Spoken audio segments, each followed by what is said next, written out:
eyewitness testimony. I saw the whole business, I did. Warm day it were, proper warm, the sort that makes you question waistcoats. Young lady goes down to the war, happy as you like. Sun on her shoulders, sea calm as a teacup. Not that I've ever seen a calm teacup, but I guess they're all calm. In she goes. Splendid form, really. Confident. Very hydrological. Now, I'm seated upon the dock with a modest sandwich, cucumber if it matters, when up pops this octopus. Not aggressive, mind. Curious. Looked at the garments, considered them, and with a sort of quiet determination. Off he toddled with the lot. Efficient little blighter. The young lady turns round and realizes the administrative shift in circumstances. And just as I'm thinking, well, this shall require negotiation. Whoomp. Shock. Decisive. No committee meeting. Straight through the octopus. Nature does dislike paperwork. And there we are. Clothes gone, octopus gone. Shark looking rather pleased with itself, and the poor gal standing waist deep in reflection, saying, "Oh no, what do I do now?" Which, if you ask me, is the most honest question uttered all afternoon. I offered her my waistcoat, of course, but one must consider proportional coverage.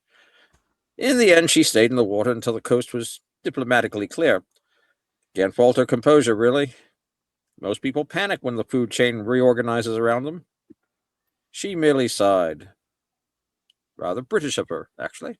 We appreciate your ongoing maritime clarity. Thank you for your compliance. The manatee problem.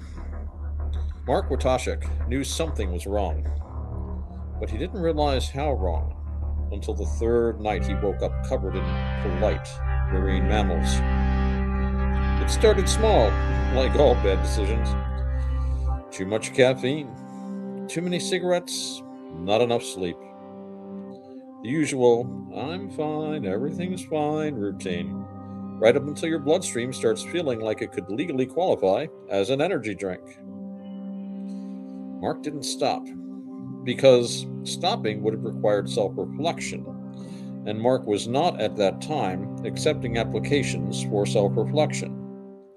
By the end of the week, he wasn't sleeping at all, just lying there at night, eyes open, vibrating slightly, like a phone no one wanted to answer. That's when he started hearing the swamp. Not frogs, not bugs, not wind. Just this low, wet blub, blub, hum. Like something out there was gently judging him. So naturally, he went toward it.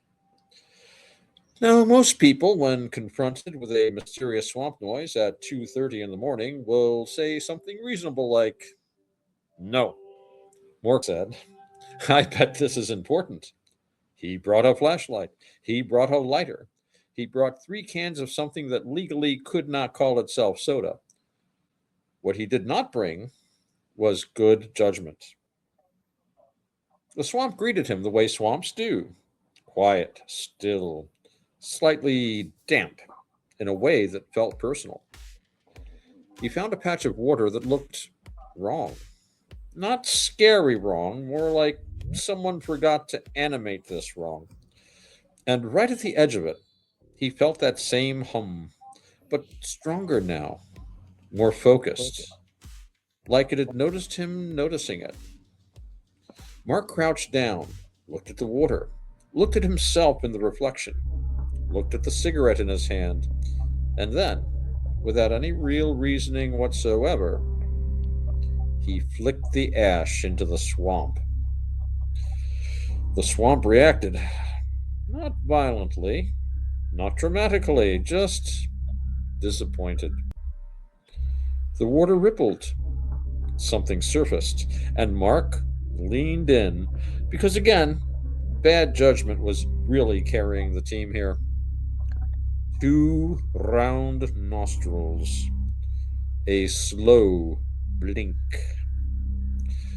a face that could only be described as mildly concerned with your life choices. A manatee. Mark stared. The manatee stared. Another one surfaced. Then another. Then 6 more. In fact, within 30 seconds, Mark found himself surrounded by what appeared to be a committee of aquatic grandmothers. One of them sniffed the air, turned to the others, and made a sound that can only be translated as, oh, oh no, this one is marinated. Mark stood up slowly. Hey, he said, like a man who had not yet accepted his situation. Y'all good? They were not good. The first one lunged. Not aggressively, not violently, just with purpose. It latched onto his arm like a very gentle, very determined vacuum cleaner. Mark blinked, looked down, watched as this large, peaceful sea creature began sipping him. Hey! Hey! What are you doing? The manatee did not respond because it was busy. Another one nudged his leg, another attached to his arm. One just hovered nearby, like a supervisor. Mark, now fully awake in ways caffeine alone had never achieved, attempted to process the situation.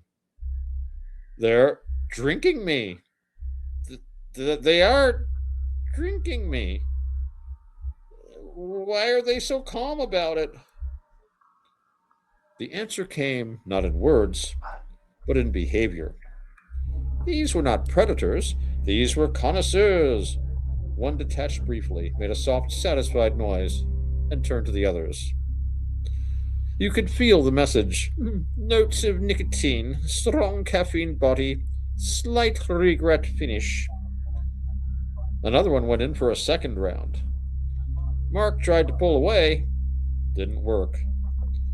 Not because they were strong, but because they were persistent in a deeply polite way. Guys, no, seriously, this is not a shared resource. One of them gently bumped him. Like, please stop moving. You're ruining the experience. 10 minutes later, they were done. They drifted back, floating peacefully, content. One gave him a slow blink. Another circled once, approvingly, and then, as quietly as they came, they disappeared back into the swamp. Mark stood there, dizzy, slightly lighter, emotionally confused. He looked at his arm. Tiny marks, nothing serious, just enough to say, you have been sampled. That night he went home, collapsed into bed, and for the first time in days, he slept. Deep, heavy, complete. The next night, they came back. Not aggressively, not urgently, just on schedule. Mark didn't even fight it this time, just sighed, sat on the edge of the bed, rolled up his sleeve. All right, he muttered, let's get this over with. The first manatee climbed halfway through the window, paused, looked at him, and if a manatee could smile, this one did. Because Mark had become something very rare. Not a victim, not a threat, but a nightly subscription service. And somewhere out in the swamp, a low, satisfied hum continued. Ta-da! The end.